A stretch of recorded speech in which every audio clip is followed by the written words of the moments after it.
Students नमस्कार, मैं server Chauhan आपका इलाहाबाद एकेडमी पर स्वागत करता हूं। मेरे भाई, मैं आपके लिए मैथ्स के लिए जो आपका यूपी पुलिस री एग्जाम है उसके लिए मैथ्स के प्रैक्टिस सेट लेकर आया हूं। प्रत्येक स्टूडेंट मेरे साथ जुड़े रहे। मैं आपको प्रैक्टिस सेट कराऊंगा जिसमें आपके कुछ प्रीवियस पेपर के क्वेश्चन भी होंगे। जो लेटेस्ट 2024 में पूछे गए वो क्वेश्चन भी मैंने इसमें मेंशन किया है। तो बच्चों मेरे साथ बने रहिए, पूरी क्लास के अंत तक बने रहिए और प्रैक्टिस करते रहिए मेरे साथ। चलिए हम स्टार्ट करते हैं अपनी क्लास को। जैसे क्वेश्चन नंबर पहला दिया गया है, जेल वार्डर घुड़सवार में पूछा गया 19 दिसंबर 2020 का सवाल है। क्वेश्चन में कहा गया है मेरे भाई, इसने कहा निम्नलिखित में से कौन एक अपरिमेय संख्या है। तो सबसे पहले हम अपरिमेय संख्या कौन सी होती है, परिमेय संख्या कौन सी होती है, इसके बारे में जानेंगे। देखिए, जो परिमेय संख्या होती है, अगर मैं परिमेय संख्या की बात करता हूं तो परिमेय संख्या होती है वो कौन सी संख्या होती है। परिमेय संख्या वह संख्या होती है जो P बटे Q के रूप में लिखी जाए, जिसको हम P बटे Q के रूप में लिख दें, जहां Q बराबर नहीं है किसके, जीरो के। Q का मान जीरो के बराबर नहीं है और Q और P दोनों के दोनों पूर्णांक होने चाहिए। ये परिमेय संख्या होती है, यानी P बटे Q के रूप में लिखी जाए, Q बराबर नहीं है किसके, जीरो के, और P और Q जो है वो एक पूर्णांक होने चाहिए, वो परिमेय संख्या होती है। इसने पूछा है अपरिमेय संख्या। अपरिमेय का मतलब जो P बटे Q के रूप में ना लिखी जाए, जो P बटे Q के रूप में ना लिखी जाए उस संख्या को अपरिमेय संख्या कहते हैं। अब जरा देखिए, मैं बात करूं, इसने दिया है पहला ऑप्शन √12 बटे √3। क्या मैं इसको इस प्रकार भी लिख सकता हूं, एक ही रूट के अंदर 12 बटे 3 लिख सकता हूं? बिल्कुल लिख सकता हूं। 3 से हम 12 को डिवाइड करेंगे, कितना आएगा, 3 चौक 12, रूट के अंदर कितना आ जाएगा मेरे भाई, 4 आ जाएगा। अब 4 को जब हम बाहर निकालेंगे रूट से, कितना आ जाएगा, 2। तो 2 क्या है, ये तो एक परिमेय संख्या हो गई। इसने पूछा था अपरिमेय संख्या का, 2 तो एक परिमेय संख्या होगी, तो ये ऑप्शन तो इसका सही नहीं है, गलत है। अब अगर मैं ऑप्शन बी की बात करता हूं, ऑप्शन बी में इसने पूछा है, इसने दिया है √4 बटे √25, तो इसको मैं लिख सकता हूं 4 बटे 25 रूट के अंदर। इसको अगर मैं बाहर निकालूंगा, 4 को रूट के बाहर निकालेंगे बचेगा 2, और 25 को रूट के बाहर निकालेंगे बचेगा 5। तो ये 2 बटे 5 P बटे Q के रूप में लिखी गई, और ये तो परिमेय संख्या हो गई, क्योंकि कोई भी परिमेय संख्या P बटे Q के रूप में लिखी जाती है, तो ये भी अपरिमेय संख्या नहीं है। अगर मैं बात करता हूं सी ऑप्शन, किसने कहा √20 बटे √4, क्या मैं इसको एक ही रूट के अंदर 20 बटे 4 लिख सकता हूं? बिल्कुल लिख सकता हूं। 20 को 4 से डिवाइड करेंगे, 4 पंजे 20, √5 आ जाएगा, और √5 को जब बाहर निकालेंगे वो एक दशमलव के रूप में आएगा, इसलिए ये एक परिमेय संख्या नहीं है। कहने का मतलब ये अपरिमेय संख्या है, बिल्कुल √5 जो हमारा ऑप्शन आया है, √20 बटे √4। अगर मैं डी ऑप्शन की बात करता हूं, डी ऑप्शन में मैं लिख सकता हूं उसको 63 बटे 28 रूट के अंदर।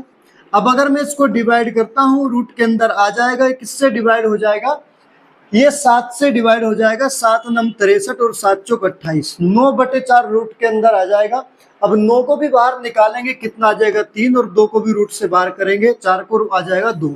तो 3 बटा 2 ये भी एक P बटे Q के रूप में लिखी गई है, इसलिए यह भी एक परिमेय संख्या है, ये भी अपरिमेय नहीं है। तो कौन सा उत्तर हमारा सही होगा, ऑप्शन सी बिल्कुल करेक्ट आंसर होगा। हमारा जो अपरिमेय संख्या है वो ये है। ठीक है मेरे भाई, चलिए हम अगला सवाल लेते हैं।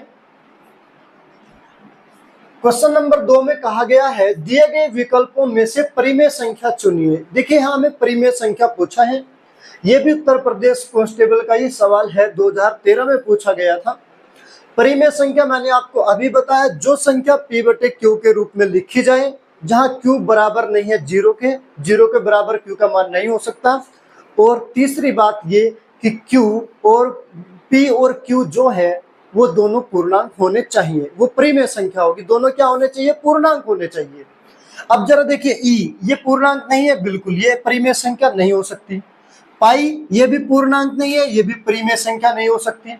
√3 का मान भी दशमलव में आएगा, पूर्णांक नहीं आएगा, ये भी परिमेय संख्या नहीं हो सकती। तो बचा कौन सा, √64। √64 को जब बाहर निकालेंगे, इसका वर्गमूल लेंगे, आएगा 8, ये एक पूर्णांक है। ये एक परिमेय संख्या है। तो कौन सा आंसर हमारा सही हो जाएगा? ऑप्शन डी बिल्कुल सही उत्तर होगा मेरे भाई। ठीक है, चलिए हम लेते हैं क्वेश्चन नंबर 3 पे चलते हैं।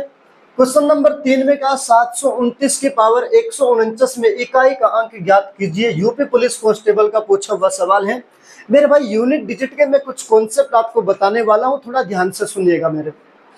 इसको आप देखते आंसर कर सकते हैं। ऑप्शन बी बिल्कुल इसका सही उत्तर हो जाएगा, नो। अब देखते कैसे लगाएंगे, मैं आपको एक कॉन्सेप्ट बताता हूं, देखिएगा जरा।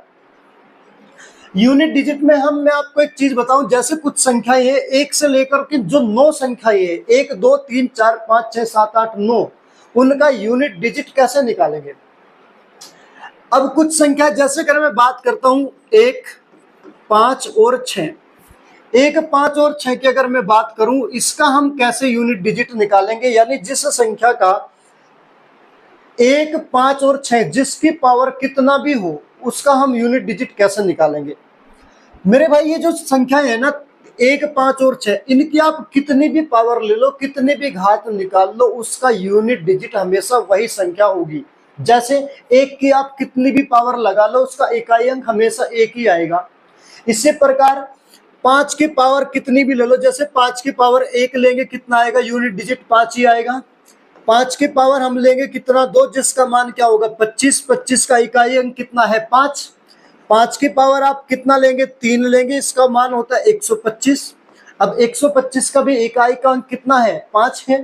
कहने का मतलब ये हुआ 5 की आप कितनी भी पावर हो, कितनी भी घात हो, उसका इकाई अंक हमेशा 5 ही आएगा। इसी प्रकार अगर मैं 6 की बात करता हूँ, 6 की पावर 1 है, इसका कितना आएगा 6। 6 की पावर हम 2 लगाएंगे कितना आएगा 36, इसका भी इकाई का अंक कितना आएगा 6 आएगा। 6 की पावर हम 3 लेंगे, इसका कितना आएगा 216।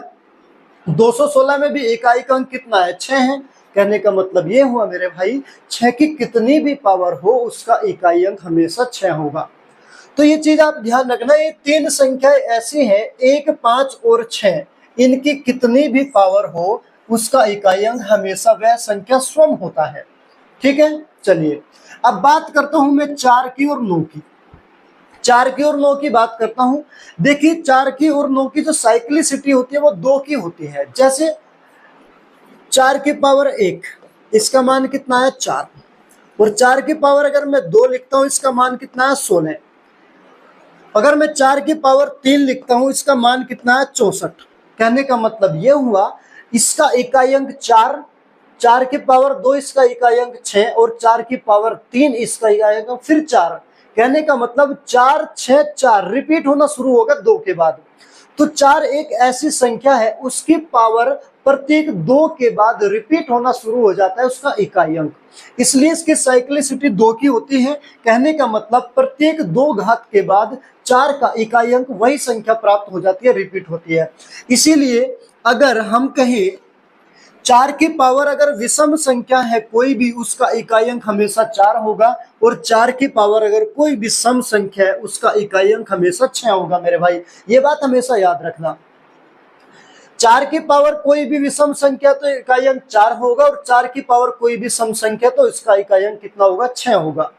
4 और 9 भी हो गया। 9 की बात करते हैं मेरे भाई। देखिए जैसे 9 की पावर अगर 1 है तो इसका इकाई अंक कितना है 9। 9 की पावर अगर मैं 2 करता हूं तो इसका इकाई अंक 9 9 81, इकाई अंक कितना आया 1। 9 की पावर अगर मैं 3 करता हूं, इसका कितना आया मेरे भाई 729। रिपीट होना शुरू हो गया, पहले 9 थी फिर 1 है इकाई अंक फिर 9 है। इसकी भी साइक्लिसिटी कितने की होती है 2 की होती है। कहने का मतलब 9 की पावर भी प्रत्येक 2 घात के बाद इसका भी रिपीट होना शुरू हो जाता है इकाई अंक। तो मेरे भाई आप हमेशा बस ये बात याद रखना, अगर 9 की पावर कोई भी विषम संख्या है तो उसका इकाई अंक हमेशा 9 होगा, और 9 की पावर अगर कोई भी सम संख्या है तो इसका इकाई अंक हमेशा 1 होगा। ठीक है मेरे भाई, चलिए बच्चा कौन सा हमारा, बच्चा कौन सा 2 3 7 और 8। 2 3 7 8 का साइक्लिसिटी जो होती है वो 4 की होती है। कहने का मतलब प्रत्येक 4 घात के बाद इनकी रिपीट होनी शुरू हो जाती है, इसलिए इनकी घातों को 4 से डिवाइड करके जो भी रिमाइंडर बचेगा उसको हम घात के रूप में लिखेंगे। इसीलिए हम 4 से डिवाइड करते हैं, क्योंकि उसकी साइक्लिसिटी 4 की होती है, 4 घात के बाद वो रिपीट होना शुरू हो जाएगी, इसलिए हम इसको क्या करते हैं 4 से डिवाइड करते हैं, और जो रिमाइंडर बचता है उसको क्या करते हैं घात के रूप में लिखते हैं। ठीक है मेरे भाई, अब हम क्वेश्चन को सोल्व करते हैं। देखिए क्वेश्चन में जैसे इसने कहा 729 है, 729 की पावर दिया है 149। अब हमें पता है इसका इकाई अंक 729 का कितना है 9 है। अब 9 की पावर 149 है, हमें पता है 9 की पावर विषम संख्या है 149। मैंने आपको अभी बताया था यदि 9 की पावर कोई भी विषम संख्या है तो इसका इकाई अंक हमेशा 9 होगा। तो इसका अंक कितना होगा 9 होगा, तो ऑप्शन बी हमारा बिल्कुल सही उत्तर हो जाएगा मेरे भाई। क्वेश्चन नंबर 4 में दिया गया है एक संख्या दे दी 68 12 गुना 35 28 गुना 31 79 और गुना 43 24 में इकाई अंक ज्ञात करना है। देखिए मेरे भाई इसमें इकाई अंक ज्ञात करने के लिए इतनी बड़ी संख्या का हम मल्टीप्लाई तो करेंगे नहीं, तो बिल्कुल इसको बच्चे भी बता देंगे क्या करेंगे, इसके जो इकाई अंक है उनकी आपस में मल्टीप्लाई करेंगे। 2 की 8 में मल्टीप्लाई करेंगे, 2 8 16, 16 में इकाई अंक कितना है 6। अब 6 की मल्टीप्लाई किसमें करेंगे 9 में, 6 9 54, 54 में इकाई अंक कितना है 4, 4 आ जाएगा। अब 4 की मल्टीप्लाई करेंगे किसमें 4 में, 4 चौक 16, 16 में इकाई अंक कितना है मेरे भाई 6 आया। तो हमारा सही उत्तर कौन सा हो जाएगा, ऑप्शन सी बिल्कुल सही उत्तर होगा, 6 हमारा इकाई का अंक होगा। चलिए अगला नंबर क्वेश्चन लेते हैं मेरे भाई। एक संख्या दिया है 125 की पावर 137 गुना 736 की पावर 381 और गुना 691 की पावर 1001 का इकाई अंक ज्ञात कीजिए। मैं आपको थोड़ी देर पहले अभी बता के गया हूं कि जो हमारी संख्या होती है, नंबर्स होते हैं, उनके इकाई के अंक की साइक्लिसिटी कितना होती है, कितने घात के बाद वो रिपीट होती है। जरा देखिए यहाँ 125 की पावर 137 है, तो यहाँ इकाई का अंक कितना है 5, तो हम लिखेंगे इसको 5 की पावर कितना 137 गुना यहाँ इकाई का अंक कितना है 6, 6 की पावर कितना लिखेंगे हम 381 और यहाँ कितना है 1, इकाई का अंक 1 की पावर कितना लिखेंगे 1001। मैंने आपको अभी भी बताया था कि 5 की चाहे कितनी भी पावर हो उसका इकाई अंक हमेशा 5 ही होगा, तो इसका इकाई अंक कितना आएगा 5 गुना, मैंने अभी बताया था 6 की चाहे कितनी भी पावर हो इसका इकाई का अंक हमेशा वह संख्या स्वयं होती है अर्थात 6, और 1 की चाहे कितनी भी पावर हो उसका भी इकाई का अंक कितना होगा 1। आपस में मल्टीप्लाई करेंगे, 5 अंक 30 एकम 30 और 30 में इकाई का अंक कितना आया मेरे भाई 0 आया, तो इसका सही उत्तर कौन सा हो जाएगा, ऑप्शन ए इसका बिल्कुल सही उत्तर होगा। 6 नंबर क्वेश्चन है, कहा गया निम्न में से कौन सी अभाज्य संख्या नहीं है, कौन सी अभाज्य संख्या नहीं है, अर्थात हमें भाज्य संख्या बताना है जो पूरी पूरी विभाजित हो जाए। जरा देखिए पहला ऑप्शन इसने दिया है 1001। मेरे भाई ये बहुत अच्छा कॉन्सेप्ट है। 1001 एक ऐसी संख्या है जो बहुत सारे डिविजिबिलिटी में भी पूछा जाता है और ये आपका यूनिट डिजिट में भी पूछा जाता है, अभाज्य संख्या में भी पूछा जाता है। ये एक ऐसी संख्या है मेरे भाई 1001 किसका मल्टीपल होता है 7 गुना 11 गुना 13 का मल्टीपल होता है, इसका एलसीएम होता है मेरे भाई। 7 गुना 11 गुना 13 का एलसीएम होता है 1001, यानी 1001 7 से भी पूरा पूरा जाएगा, 11 से भी और 13 से भी। और क्वेश्चन में ये पूछा अभाज्य संख्या नहीं है, अर्थात भाज्य संख्या कौन सी जो किसी से विभाजित हो जाएगी, तो कौन सी संख्या विभाजित हो जाएगी 1001 जो 7 11 13 तीनों से विभाजित हो जाती है। ऑप्शन ए हमारा बिल्कुल सही उत्तर होगा। क्वेश्चन नंबर 7 है, देखिए निम्न में से कौन सा विकल्प भाज्य संख्या नहीं है, भाज्य नहीं है अर्थात अभाज्य संख्या पूछा है जो किसी से न कटे, जो अपने और एक के अलावा किसी दूसरी संख्या से विभाजित न हो उसको अभाज्य संख्या कहते हैं। अब जरा देखिए इसका तरीका कैसे होगा मेरे भाई। सबसे पहले हम एक काम करते हैं, हम ये देखेंगे जो 133 है ना, ये इसके पास किस संख्या का वर्ग है। जरा देखिए 133 के पास वर्ग किसका 144 है, 144 किसका वर्ग है 12 का वर्ग है। तो हम देखेंगे जो संख्या हमारी 12 है ना, 12 से छोटी जितनी भी अभाज्य संख्याएं हैं उससे 133 को विभाजित करके देखेंगे। देखिए 144 किसका, इसका वर्गमूल कितना होगा 12। 12 से छोटी अभाज्य संख्या कौन सी होगी, 12 से छोटी 2, 3, 5, 7 और 11। इन संख्याओं से हम 133 को विभाजित करके देखेंगे, किसी से अगर विभाजित हो गया तो भाज्य और अगर नहीं हुआ तो अभाज्य संख्या होगी। अब जरा देखिए इसका इकाई अंक तो 3 है, तो 2 से तो विभाजित नहीं होगा, बिल्कुल। 3 से विभाजित होने के लिए अंकों का योग 3 से कटना चाहिए, 3 और 3 6 और 1 7, अंकों का योग 7 है जो कि 3 से नहीं कटता, ये भी नहीं, इससे भी नहीं कटा। 5 से विभाजित होने का नियम क्या है, इकाई अंक 0 या 5 होना चाहिए, तो 5 से भी नहीं कटेगा। 7 से डिवाइड करके देखते हैं कितना, 7 एकम 7, 6 बचा 63 होगा, 7 नम 63, हाँ 7 से कट गया, तो ये तो भाज्य संख्या नहीं है। इसने कहा कौन सी भाज्य संख्या नहीं है, ये तो भाज्य संख्या है, ये तो उत्तर हमारा गलत हो जाएगा, हमें तो चाहिए अभाज्य संख्या। चलिए इसी प्रकार 433 से एकदम बड़ा आसपास का कोई वर्ग देखेंगे किसका होता है, 441 होता है मेरे भाई। 441 किसका होता है, 21 का वर्ग होता है। अब हम 21 से छोटी जितनी भी अभाज्य संख्याएं हैं उन संख्याओं से 433 को हम विभाजित करके देखेंगे, यदि पूरा किसी से कट गया तो भाज्य और अगर नहीं कटा तो अभाज्य। और हमें कौन सी चाहिए, अभाज्य संख्या चाहिए। 21 से छोटी छोटी जो अभाज्य संख्या है वो कौन सी होती है मेरे भाई, देखिए 2 से डिवाइड करेंगे बिल्कुल नहीं होगा, क्योंकि इकाई अंक 2 या 2 का मल्टीपल होना चाहिए, 2 से नहीं कटा। 3 से कटने का नियम है, इसके अंकों का योग भी 3 से विभाजित होना चाहिए, तो 3 और 3 6 और 4 10, 3 से भी नहीं कटा। 4 से कटने का नियम है, अंतिम 2 अंक 4 से कटने चाहिए, 4 से भी नहीं, सॉरी 4 तो अभाज्य है भी नहीं, उसको तो देखने की जरूरत भी नहीं आपको। 5 से देखते हैं, 5 से 0 या 5 होना चाहिए इकाई अंक, वो भी नहीं है। 7 से डिवाइड करके देखेंगे, 7 छंग 42 बचा 1, 13 हो गया, 7 से कटा नहीं तो 7 से भी नहीं कटेगा। 11 से काट के देखेंगे, 11 से काटने का है, 11 से भी नहीं कटेगा, क्योंकि विषम स्थानों के अंकों का योग और सम स्थानों के अंकों का योग का अंतर या तो 0 हो या 11, वो भी नहीं है। 13 से काट के देखेंगे, 13 या 39 बचा 4, 43 होगा, 43 13 से कटा नहीं। अब इसी प्रकार में 17 से इससे छोटा कौन है, 17 से डिवाइड करके देखते हैं, 17 दूनी 34 बचा कितना, 9 बचा, 93 17 से नहीं गया। अब बचा एक संख्या 19 से डिवाइड करेंगे, 19 दूनी 38 बचेगा 5, 53 19 से नहीं गया, कौन सी होगी हमारी भाज्य संख्या नहीं है, यानी ये हमारी अभाज्य संख्या है, बिल्कुल सही उत्तर हो जाएगा। हो सकता है आगे के ऑप्शन सी और डी भी चेक करके देख लेते हैं मेरे भाई।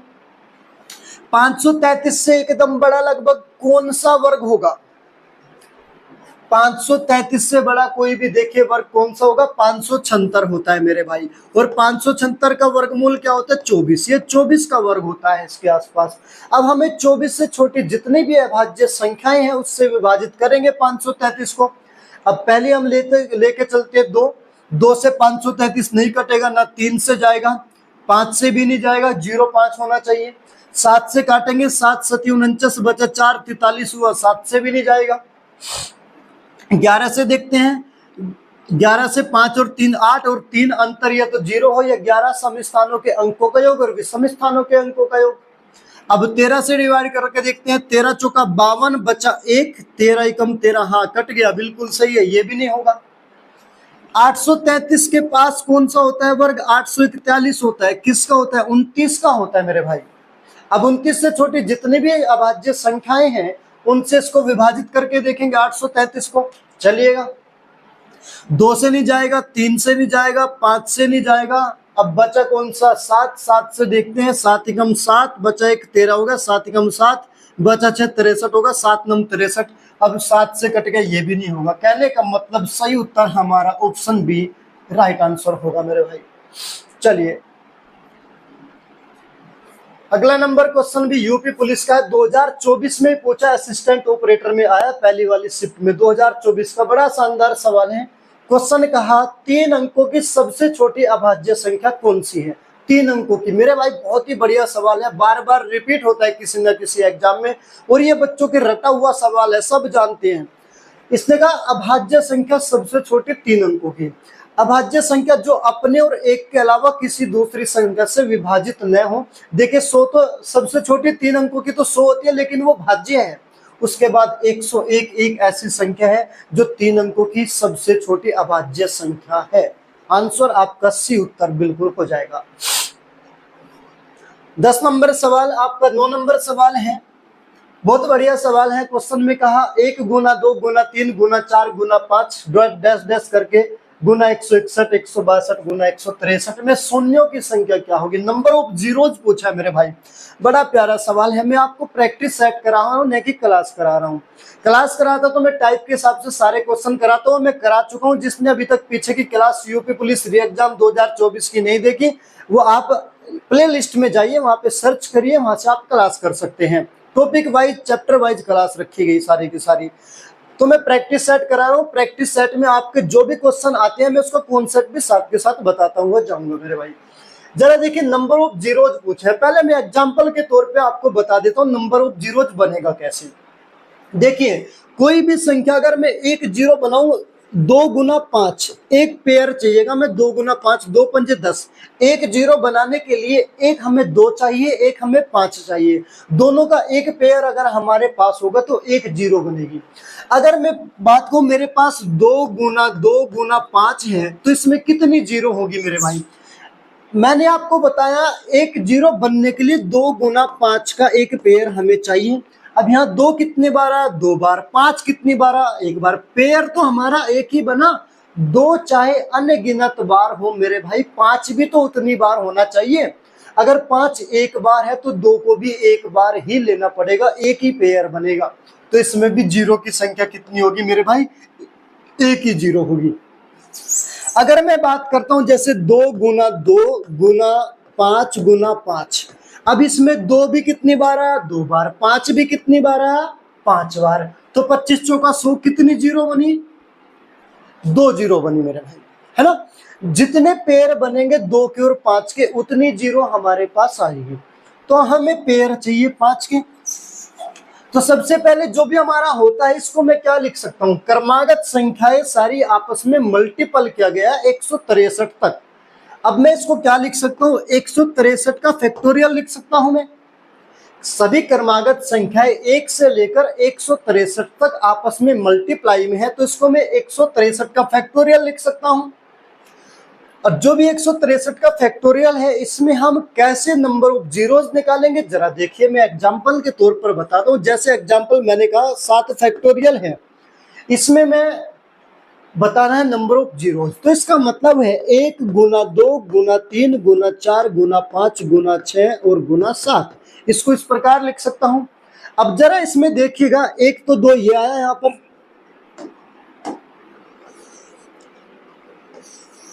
और 4 में 2 गुना 2 2 बार यहाँ पे आया, और 6 में 2 गुना 3 एक बार यहाँ पे आया। देखिए 2 तो 1 2 3 4 बार आया, लेकिन 5 कितनी बार आया एक बार। फैक्टोरियल 7 में 5 एक बार आया है और 2 तो हमारा 4 बार आया है। और मैंने कहा था नंबर ऑफ जीरोज तब बनेंगे जितने 5 होंगे उतने ही 2 होने चाहिए, दोनों का पेयर। मेरे भाई 2 चाहे कितनी भी बार हो लेकिन 5 तो एक बार ही है, तो नंबर ऑफ जीरोज भी इसमें एक ही बनेगा। ठीक है मेरे भाई, लेकिन हम इतनी बड़ी संख्या में कैसे निकालेंगे। तो हम इस फैक्टोरियल 7 को अगर मैं लिखूं, हम 5 से डिवाइड करके देखेंगे। हमेशा ध्यान रखना जब भी कोई संख्या फैक्टोरियल में दी जाए उस संख्या को हम 5 से डिवाइड करेंगे और 5 की संख्या निकालते चले जाएंगे। जैसे फैक्टोरियल 7 है, इसको हम 5 से डिवाइड करेंगे, 5 कम 5 कितनी बार गया एक बार। तो मेरे भाई कितने 5 मिले, इसमें से एक 5 मिले। जैसे अगर मैं लिखता हूं फैक्टोरियल 24, इसमें हमें निकालने हैं नंबर ऑफ जीरोज। तो 24 को हम 5 से ही डिवाइड करेंगे, 5 से डिवाइड करेंगे, 5 चौक 20 कितने बार गया 4 बार। तो नंबर ऑफ जीरोज कितने आएंगे 4। एग्जाम्पल के तौर पर जैसे मैंने आपको लिया है, एक संख्या लेता हूं फैक्टोरियल 284। अब 200 फैक्टोरियल 284 में नंबर ऑफ जीरोज निकालने हैं, तो इस 284 को हम क्या करेंगे 5 से डिवाइड करेंगे। 5 से जाएगा कितनी बार जरा देखिएगा, जहां तक भी पूरा पूरा जाएगा। 5 पंजे 25 बचा 3 34 हुआ, 5 छंग 30 56, 5 तो इसमें 56 तो यहाँ मिला, अब इस 56 को भी 5 से डिवाइड करेंगे, 5 एकम 5, 5 एकम 5, 11 यहाँ से मिला। अब इस 11 को भी डिवाइड करेंगे, 5 दूनी 10। अब 56, 11 और 2 इन सबको जोड़ लेंगे, तो 56 प्लस 11 प्लस 2 कितना हो जाएगा, 56 और 1 57, 67 और 2 कितना हो जाएगा 69, 69। तो नंबर ऑफ जीरो जिस 284 फैक्टोरियल में कितने होंगे 69। तो मेरे भाई जो भी संख्या आपको फैक्टोरियल में मिलती है उस फैक्टोरियल को हम क्या करेंगे, 163 है जैसे 163 को हम 5 से डिवाइड करेंगे और जो रिमाइंडर बचता जाएगा उसको लेते चले जाएंगे। 5 तिया 15 बचा कितना, 1 13 होगा, 5 दूनी 10, 32 बचा। 32 को 5 से डिवाइड करेंगे, 5 छंग 30, 6 आया। तब तक डिवाइड करते चले जाएंगे जब तक वह 5 से छोटा रिमाइंडर न आ जाए। अब 5 से इसको डिवाइड करेंगे, 5 एकम 5, 1 5 यहाँ से मिला मेरे भाई, कितना 1 5 हमें यहाँ से मिला। कुल कितने होंगे इसको आपस में हम जोड़ लेंगे, 32 प्लस 6 प्लस 1, 32 और 6 38 और 1 39। कितने नंबर ऑफ जीरोज होंगे मेरे भाई, 39 होंगे। कौन सा ऑप्शन सही है हमारा, ऑप्शन ए बिल्कुल सही उत्तर हो जाएगा हमारा। चलिए मेरे भाई अगर समझ आ रहा है तो वीडियो को लाइक करते रहिएगा। क्वेश्चन नंबर 10 है, इसमें भी क्वेश्चन में यही कहा है 475 फैक्टोरियल के अनुगामी शून्यों की संख्या ज्ञात कीजिए। कहने का मतलब यह हुआ फैक्टोरियल 475 में शून्यों की संख्या कितनी होगी। तो मैंने आपको अभी बताया मेरे भाई 475 को हम 5 से क्या करेंगे, डिवाइड करेंगे और रिमाइंडर लेते चले जाएंगे। देखिए 5 नम 45 बचा कितना 2, 25, 5 पंजे 25, 95। अब 95 को 5 से डिवाइड करेंगे, 5 एकम 5, 4 5 नम 45, 19 बार। 19 को भी 5 से डिवाइड करेंगे, 5 तिया 15, पूरा पूरा चला गया 15, 5 तिया 15, 4 बचा, 4 5 से छोटा छोड़ देंगे। इसको सबको जोड़ लेंगे, 19 95 बार यहाँ पे आया, 19 बार इसमें आया और प्लस 3 बार ये, इसको जोड़ लेंगे। 3 और 9 12, 12 और 5 17 का 7 का बचा 1, वो 1 और 1 2, 2 और 9 11, कितना 117। तो मेरे भाई फैक्टोरियल 475 में नंबर ऑफ जीरोज कितनी होगी 117, बिल्कुल हमारा सही उत्तर हो जाएगा। 11 नंबर क्वेश्चन है, कहा संख्या 323 में ऑप्शन दिया है कोई अभाज्य गुणनखंड नहीं है, 4 अभाज्य गुणनखंड है, 2 अभाज्य गुणनखंड है, 3 अभाज्य गुणनखंड है। हमें बताना 330 में कितने अभाज्य गुणनखंड है या नहीं है। तो हम 23 के क्या करेंगे, फैक्टर करेंगे। हम देखेंगे जो संख्या 323 है उसके फैक्टर करेंगे। फैक्टर करने के लिए कौन सी संख्या से डिवाइड होगी जरा देखिएगा, 2 से नहीं जाएगी, 3 से, 3 और 3 6 2 8, 3 से नहीं जाएगी, 7 से, 7 7 चौक 28, 4 43, 7 से नहीं जाएगी, 13 से नहीं जाएगी, 17 से देखते हैं, 17 एकम 17, 15 बचा, 17 नंबर 153, हाँ 17 गुना 19, 17 से 19 बार चला गया। तो इसके प्राइम फैक्टर हो गए कितने, एक तो 17 और एक 19, दोनों के दोनों अभाज्य गुणनखंड है। कितने अभाज्य गुणनखंड बने, 2 अभाज्य गुणनखंड बने हैं। और क्वेश्चन में यही कहा कि कितने अभाज्य गुणन, इसमें कहा ऑप्शन सी में 2 अभाज्य गुणनखंड है, बिल्कुल सही है। अगर हम 323 के फैक्टर करते हैं तो हमारे पास 17 और 19 2 अभाज्य गुणनखंड आते हैं। तो हमारा ऑप्शन सी बिल्कुल सही उत्तर हो जाएगा मेरे भाई। यूपी पुलिस कांस्टेबल का ही पूछा हुआ सवाल।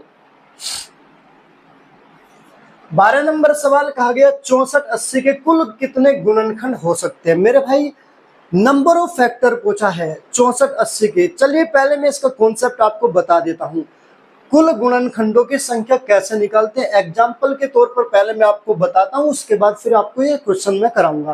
पूरा कॉन्सेप्ट समझ लीजिए। पहले देखिए कुल गुणनखंडों की संख्या निकालने के लिए एग्जाम्पल के तौर पर मैं एक संख्या लेता हूं 12। अगर मैं 12 के अभाज्य गुणनखंड करता हूं, इसके गुणनखंड कौन से होंगे, तो इसका 1 होगा, 1 से पूरा पूरा कटेगा, 2 से भी कटेगा, 3 से भी जाएगा, 4 से भी जाएगा, 6 से भी जाएगा और 12 से भी पूरा पूरा जाएगा। जरा देखिए 12 के जो गुणनखंड आए वो कितने आए, 1 2 3 4 5 6। कुल गुणनखंडों की संख्या कितना है मेरे भाई, 6। कुल गुणनखंड कितना है, 6। लेकिन अगर बड़ी संख्या हमारे पास आती है, उस बड़ी संख्या का हम इस प्रकार तो करेंगे नहीं, ना इस प्रकार होगा इतना बड़ा। मैं आपको एक कॉन्सेप्ट समझाना चाहता हूं, जरा गौर कीजिएगा मेरे भाई। जैसे अगर मैं 24 की बात करता हूं, 24 के प्राइम 24 का अगर मैं कुल गुणनखंड निकालू कौन सा होगा, 1 होगा, 2 होगा, 3 भी होगा, 4 भी होगा, 6 भी होगा, 8 भी होगा और 12 भी होगा और 24 भी होगा। कितने गुणनखंड हो गए मेरे भाई, 1 2 3 4 5 6 7 8। 24 के कुल गुणनखंडों की संख्या कितनी है, 8। अब इस प्रकार तो हम निकालेंगे नहीं। देखिए मैं कॉन्सेप्ट आपको बताता हूं। आपको क्या करना है, सबसे पहले जैसे मैं 12 का बता के चलता हूं, 12 के हम फैक्टर करेंगे मेरे भाई, प्राइम फैक्टर करेंगे। 4 तिया 12 होता है, 4 का मतलब 2 गुना 2 गुना 3, तो 12 के प्राइम फैक्टर करेंगे। 2 की गुना 2 का मतलब मैं 2 की पावर 2 भी लिख सकता हूँ, गुना 3 की पावर 1 लिख सकता हूँ। इसको इस प्रकार लिख सकता हूँ। तो जितने भी प्राइम फैक्टर होंगे उसकी जितनी भी पावर होगी मेरे भाई, उस पावर में 1 बढ़ा करके आपस में गुणा करेंगे, कुल गुणनखंडों की संख्या निकल जाएगा। जैसे 2 की पावर 2 है, इसकी 1 बढ़ाएंगे तो कितना हो जाएगा, 3, गुना 3 की पावर 1 है, इसमें 1 बढ़ाएंगे कितना हो जाएगा, 2, 3 दूनी 6। कितने गुणनखंड होंगे इसके, कुल गुणनखंड 6। 12 के कुल गुणनखंड कितने हो गए, 6। देखना यही है क्या, बिल्कुल सही है। अगर मैं 24 की बात करता हूं मेरे भाई, 24 के हम प्राइम फैक्टर करेंगे। 8 तिया 24 होता है, तो 8 तिया 24 का मतलब 2 की पावर 3 लिख लेंगे 8 को, और 3 को लिखेंगे 3 की पावर 1। प्राइम फैक्टर में तोड़ लिया इसको, 2 की पावर 3 और 3 की पावर 1। मेरे भाई इसके पावर में 1 बढ़ा के आपस में गुणा करना है। 2 की पावर 3 है, 1 बढ़ाएंगे कितना हो जाएगा, 4। 3 की पावर 1 है, 1 बढ़ाएंगे कितना हो जाएगा, 2, तो 4 दूनी 8, कितना हो जाएगा, 8। तो 24 के कुल गुणनखंड कितने होंगे, 8। देखना मेरे भाई यहाँ पर भी तो 8 ही आया था ना, यही है ना। तो इसी प्रकार जो भी हमसे संख्या दिया जाएगा उसके अगर हम कुल गुणनखंडों की संख्या निकालते हैं, सबसे पहले संख्या को प्राइम फैक्टर में तोड़ो। प्राइम फैक्टर में तोड़ने के बाद जो भी पावर आएगी, घात आएगी, उसमें 1 बढ़ा के आपस में गुणा करके हमारा आंसर आ जाएगा। जैसे 64 80 है मेरे भाई, 64 80 का अगर हम निकाले प्राइम फैक्टर में तोड़े, देखिए 80 है, हमें पता है ये 0 है, 0 का हम क्या लिख सकते हैं, 2 गुना 5 लिख सकते हैं, बिल्कुल लिख सकते हैं। बचा कौन सा, 648। अब 648 के फैक्टर हम यहाँ से कर लेंगे। 2 से जाएगा 2 तिया 6, 2 दूनी 4, 2 चौक 8। 2 से फिर जाएगा 2 एकम 2, 2 छिक 12 और 2 दूनी 4। 2 से जाएगा 2 अट्ठे 16, 2 एकम 2, 81। कितना आ जाएगा, 9 गुना 9, 9 गुना 9 से चला जाएगा, कितना आएगा, 2 की पावर 3 और 3 की पावर आ जाएगा 4, क्योंकि 3 की पावर 2 ये है और 3 की पावर 2 ये है, 3 की पावर 4। तो यहाँ कितना आ जाएगा, 2 की पावर 3 और गुना 3 की पावर 4। अब जरा देखिए 2 की पावर 1 यहाँ, 5 की पावर 1 यहाँ, तो 2 की पावर 3 ये और 1 ये, 2 की पावर कितनी हो जाएगी मेरे भाई, 4। 3 की पावर कितनी हो जाएगी मेरे भाई, 4, और 5 की पावर कितनी हो जाएगी, 1। अब जितने भी घात है उस घात में 1 बढ़ा के आपस में मल्टीप्लाई करना है। 2 की पावर 4 है, 4 में 1 बढ़ाएंगे कितना हो जाएगा, 5 गुना। 3 की पावर 4 है, 4 में 1 बढ़ाएंगे कितना हो जाएगा, 5 गुना। 5 की पावर 1 है, 1 में 1 बढ़ाएंगे कितना हो जाएगा, 2। आपस में मल्टीप्लाई करेंगे, 5 पंजे 25, दूनी 50। तो इसमें हमारा कुल गुणनखंडों की संख्या आ जाएगा 64 80 का 50। कौन सा आंसर सही है, ऑप्शन ए बिल्कुल सही उत्तर हो जाएगा मेरे भाई। ठीक है, चलिए अगला नंबर सवाल है 13 नंबर। इसने कहा इनमें से कौन सी संख्या 9 और 11 दोनों से विभाज्य है। देखिए 9 और 11 दोनों से विभाजित होने का नियम मैं आपको पहले बता देता हूं। 9 से वह संख्या विभाजित होगी जिस संख्या के अंकों का योग 9 से विभाजित हो जाएगा, वह संख्या 9 से पूरी पूरी विभाजित हो जाएगी। लेकिन मैं आपको किस तरीके से बताऊंगा, 9 से अंकों का योग ऐसा नहीं है कि पूरी संख्या के अंकों का योग करेंगे। मैं आपको एक ट्रिक बताता हूं। जैसे कोई संख्या है हमारी,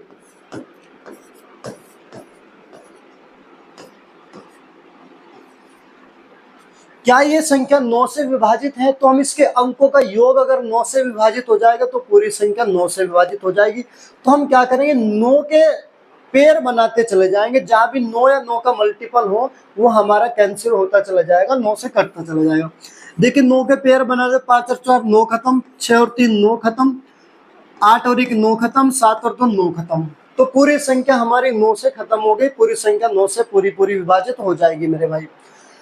11 से विभाजित होने का नियम है, यदि किसी संख्या के अपने से तीसरे यानी सम स्थानों के अंकों का योग और विषम स्थानों के अंकों का योग, दोनों का अंतर या तो 0 हो या 11, वह संख्या पूरी 11 से विभाजित हो जाएगी। चलिए देखते हैं, ये देखते हैं 10 10089, क्या ये 9 और 11 दोनों से विभाज्य हैं? तो मेरे भाई 11 से विभाजित होने का नियम है हमारा सम स्थानों के अंकों का योग और विषम स्थानों के अंकों का योग। अब हम इनका योग करेंगे, 1 और 0, 1 और 9 कितना होगा 10, और यहाँ कितना होगा 8। 10 और 8 दोनों का अंतर या तो 0 आना चाहिए 11 आना चाहिए, यहाँ तो अंतर कितना 2, तो ये तो संख्या हमारी विभाजित नहीं होगी 11 से, तो बिल्कुल नहीं। 9 से तो चेक करने की जरूरत भी नहीं, जब ये 11 से नहीं कटी तो हमें तो देखना है 9 और 11 दोनों से विभाजित होनी चाहिए, 11 से नहीं कटी, आगे 9 से चेक करने की जरूरत भी नहीं। ऑप्शन सी का अगर हम चेक करें, सम स्थानों के अंकों का योग और विषम स्थानों के अंकों का योग, यहाँ कितना 1 और 1 2 और 8 10, और सम स्थानों के अंकों का योग कितना 0, दोनों का अंतर ये तो 0 आना चाहिए 11, ये भी नहीं है। डी की बात करते हैं, 1 और 0 और 1 7, कितना होगा 8, 8 हो गया मेरे भाई, और इसका कितना 8, बिल्कुल सही है, इसका अंतर 0 आया, तो 11 से तो ये कटी। अब हम देखेंगे 9 से भी कटेगी क्या? 9 से कटने का नियम है संख्या के अंकों का योग भी 9 से कटना चाहिए। 8 और 7 15 और 1 16, 16 9 से कटा नहीं, क्योंकि 8 और 1 9 खत्म, बचा 7, 7 9 से कटा नहीं, तो 11 से तो कट गई, 9 से नहीं कटी, तो 9 2 11 दोनों से विभाजित होना चाहिए था, ये भी आंसर हमारा गलत है। अगर ऑप्शन बी की बात करते हैं, देखिए 9 से 9 खत्म, 8 और 1 9 खत्म, 9 से तो पूरी चलेगी, अब 11 से काटते हैं, 1 और 0 और 1 8 9, और सम स्थानों के अंकों का योग भी 9, दोनों का अंतर कितना है 0, तो 11 से भी विभाजित होगी और 9 से भी पूरी पूरी कटेगी, तो ऑप्शन बी हमारा बिल्कुल सही उत्तर हो जाएगा मेरे भाई, जो संख्या 9 और 11 दोनों से विभाज्य है। चलिए अगला नंबर क्वेश्चन है 14 नंबर में कहा, यदि 9 अंकों की संख्या, ये वाली संख्या दिया गया है, संख्या 72 से विभाज्य है, तो 4x - 3y का मान ज्ञात कीजिए। देखिए थोड़ा अपर लेवल के सवाल आगे, बहुत बढ़िया सवाल है, पेपर में पूछे जाने की बहुत संभावना है। इस प्रकार के सवाल नंबर सिस्टम में बहुत पूछे जाते हैं। सबसे पहले मेरे भाई हम एक काम करेंगे, जो संख्या 72 से कटेगी वो 72 के हम प्राइम फैक्टर कर लेंगे। सबसे पहले 72 के प्राइम फैक्टर कितना हो जाएगा 8 गुना 9, 8 9 72, जो संख्या 8 से और 9 से पूरी पूरी विभाजित हो जाएगी वो संख्या 72 से भी पूरी पूरी विभाजित हो जाएगी। और 9 से विभाजित होने का नियम मेरे भाई क्या है, जो संख्या के अंकों का योग 9 से पूरा पूरा विभाजित हो जाएगा वह संख्या भी पूरी पूरी 9 से विभाजित हो जाएगी। और 8 से विभाजित होने का नियम क्या है, संख्या के लास्ट के 3 डिजिट, जो अंतिम 3 अंक है, जैसे 7 8 और y, अंतिम 3 अंक यदि 8 से पूरा विभाजित हो जाएंगे तो पूरी संख्या 8 से विभाजित हो जाएगी। तो पहले मेरे भाई हम y की वैल्यू रख के देखेंगे, 8 से इसको डिवाइड करेंगे। देखिए अगर मैं बात करूं 8 से इसको डिवाइड करेंगे, 8 9 72 बचेगा कितना 6।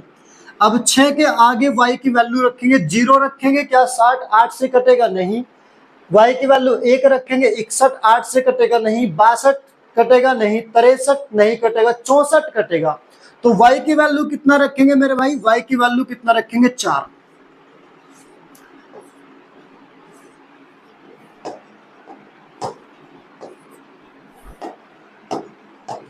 y बराबर कितना आ गया मेरे भाई 4, y का मान 4 आ गया। अब हमें चाहिए किसका मान, x का मान। अब पूरी संख्या y की वैल्यू तो आ गई, पूरी संख्या 9 से विभाजित करने के लिए पूरी संख्या को 9 से विभाजित करना पड़ेगा, अंकों का योग 9 से विभाजित करना पड़ेगा। तो हम क्या करेंगे, 9 के पेयर बनाते चले जाएंगे, काटते चले जाएंगे, 9 से 9 खत्म, 6 और 3 9 खत्म, और बचा हमारा 4 और 5 9 खत्म, बचा कौन सा 8 और 7 15, 15 और 8 कितना होगा 23, 23 प्लस x बचा मेरे भाई, कितना 23 प्लस x।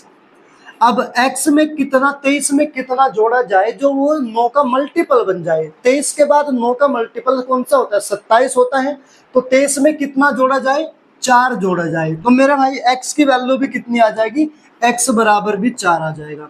तो हमारे पास x की वैल्यू भी आ गई 4 और y की वैल्यू भी आ गई 4। वैल्यू हमें किसकी चाहिए, 4x - 3y की वैल्यू चाहिए। तो हम यहाँ 4 गुना 4 माइनस 3 गुना 4 एक्स और वाई की वैल्यू पुट करेंगे। तो 4 चौक 16 माइनस 3 चौक 12, 16 में से 12 जाएगा, बचेगा कितना, 4 बचेगा। तो कौन सा ऑप्शन सही होगा मेरे भाई, ऑप्शन बी बिल्कुल सही उत्तर हो जाएगा। बड़ा शानदार सवाल था। 15 नंबर क्वेश्चन है मेरे भाई, कहा गया निम्न में से कौन सी संख्या 11, 13 और 7 से पूर्णतः विभाजित है। अरे वाह, बड़ा अच्छा सवाल है मेरे भाई। ये जो डिजिट आई है ना 7, 11, 13, ये तो अपने माइंड में बिल्कुल सेट कर लो। ये डिजिट एक ऐसी संख्या है 7, 11, 13, जहां भी आपको ये दिखाई दे जाए इसका एलसीएम तो 1001 होता है। पीछे भी गया था ये सवाल, ऑप्शन में आया था 7, 11, 13, इससे विभाजित होने वाली संख्या 1001 थी। अब देखिएगा इसने पूछा है जो भी 7, 11, 13 से विभाजित होगी वह संख्या मेरे भाई याद रखना हमेशा एबीसी के फॉर्म में मिलेगी आपको। किसके फॉर्म में मिलेगी, एबीसी के फॉर्म में मिलेगी। जैसे कोई भी संख्या ले ले, जैसे 123, 123 एबीसी के फॉर्म में, ये संख्या हमेशा 7, 11, 13 से विभाजित हो जाएगी। अपनी तरफ से आप कोई भी संख्या लिख लो, मैं कहता हूँ 444, 444, ये संख्या एबीसी के फॉर्म में है। सॉरी 444 नहीं ले सकते, 421, 421 एबीसी के फॉर्म में होना चाहिए मेरे भाई।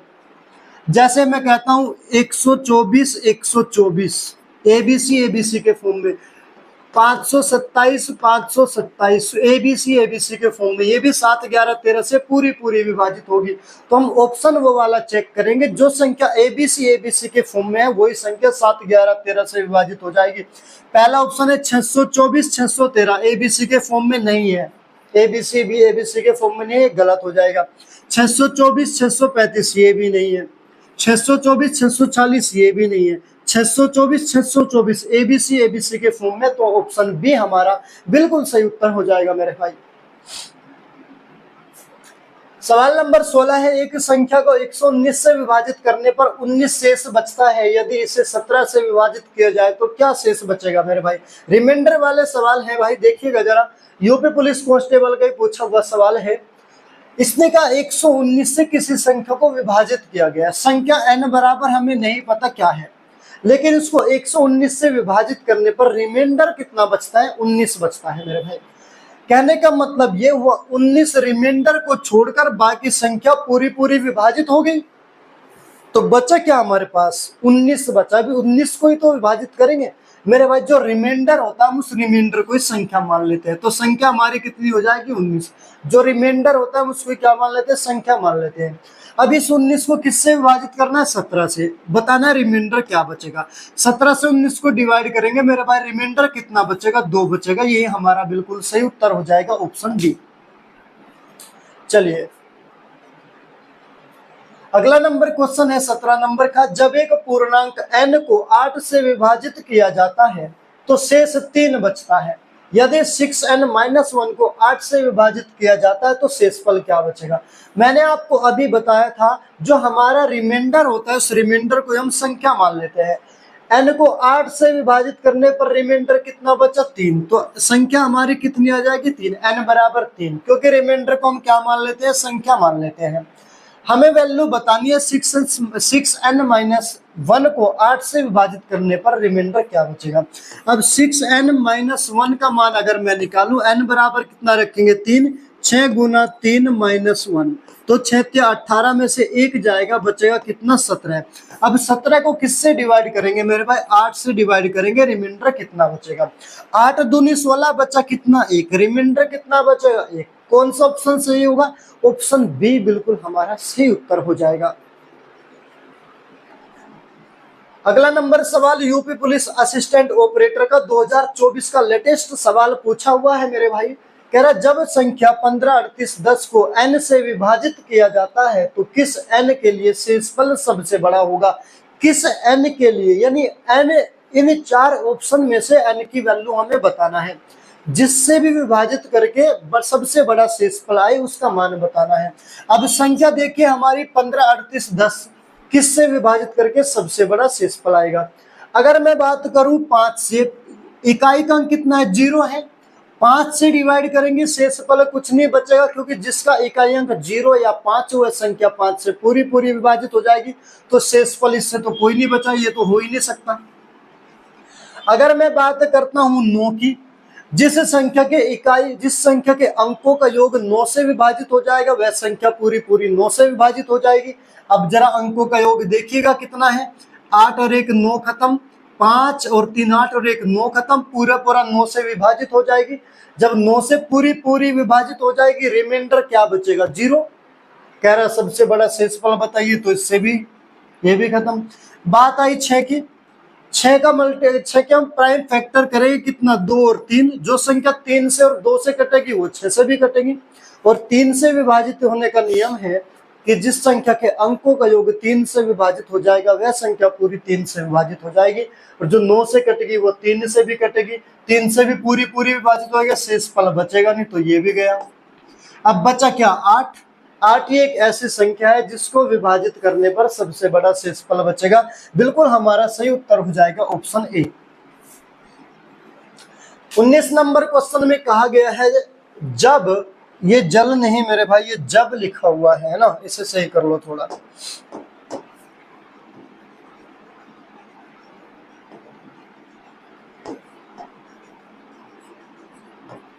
जब 7 के पावर 7 को 4 से विभाजित किया जाए तो शेषफल ज्ञात कीजिए। जरा देखिएगा, मैं आपको यहाँ एक कॉन्सेप्ट बताता हूँ बहुत बढ़िया। हमारा जो रिमाइंडर होता है वो माइनस में और प्लस में कैसे बचाते हैं हम, देखिएगा। अगर कोई संख्या है, जैसे मैं एक संख्या लेता हूँ 22 प्लस 23 प्लस 24, और मैं इसको 7 से विभाजित करता हूँ, रिमाइंडर क्या बचेगा ये देखते हैं। मेरे भाई 7 से विभाजित करके हम ऐसा नहीं करेंगे कि पहले सभी संख्याओं को जोड़ेंगे और फिर 7 से भाग करके रिमाइंडर निकालेंगे, नहीं, हम सभी संख्याओं को अलग अलग डिवाइड करेंगे।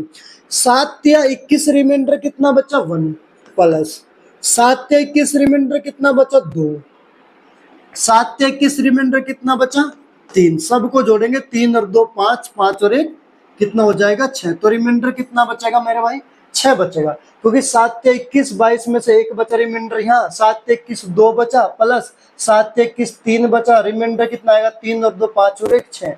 तो रिमाइंडर कितना आ जाएगा हमारा, 6। एक बात अगर मैं आपको बताऊं, माइनस में रिमाइंडर कैसे बचता है। अगर कोई संख्या है, जैसे अगर मैं एक संख्या है 7 को मैं 5 से डिवाइड करता हूं, किससे, 5 से डिवाइड करता हूं, या एक संख्या 11 है, 11 को 9 है, 9 को मैं 5 से डिवाइड करता हूँ, 9 को किससे, 5 से। देखिए 5 के 2 गुने से एक तो रिमाइंडर बचेगा इसका 4, प्लस का 4 बचेगा रिमाइंडर, एक इसका जो रिमाइंडर बचेगा मेरे भाई, ये तो पॉजिटिव रिमाइंडर हो गया। एक नेगेटिव रिमाइंडर जो होता है इसका 5 का 2 गुना 10, 10 से कितना कम है, 1 कम है, तो -1 भी बचेगा इसका रिमाइंडर, एक मेरे भाई कितना, -1 भी, नेगेटिव रिमाइंडर भी इसका बचता है। तो इस प्रकार हम क्वेश्चन को सोल्व करेंगे, आसान हो जाएगा हमारा। जैसे संख्या दिया है 7 के पावर 7, किससे डिवाइड करना है, 4 से। तो 7 के पावर 7 को अगर मैं 4 से डिवाइड करता हूं, तो जरा एक बात आप बताइएगा, 4 का 2 गुना कितना है, 8। तो 8 से इसके 2 गुने से कितना कम है, 1 कम है ना, 7। तो माइनस का 1 रिमाइंडर बचा, -1 रिमाइंडर बचा, तो इसकी पावर कितनी हो जाएगी, 7 बटे में कितना, 4। अब -1 की पावर 7 है विषम है, तो -1 ही बचेगा, कितना बचेगा, -1 बचेगा, यानी रिमाइंडर कितना है हमारा, -1। लेकिन हम कोई भी माइनस का रिमाइंडर होता है वो कभी नहीं लिखते, हम रिमाइंडर को, शेषफल को कभी भी हम माइनस में नहीं लिखते, प्लस में लिखेंगे।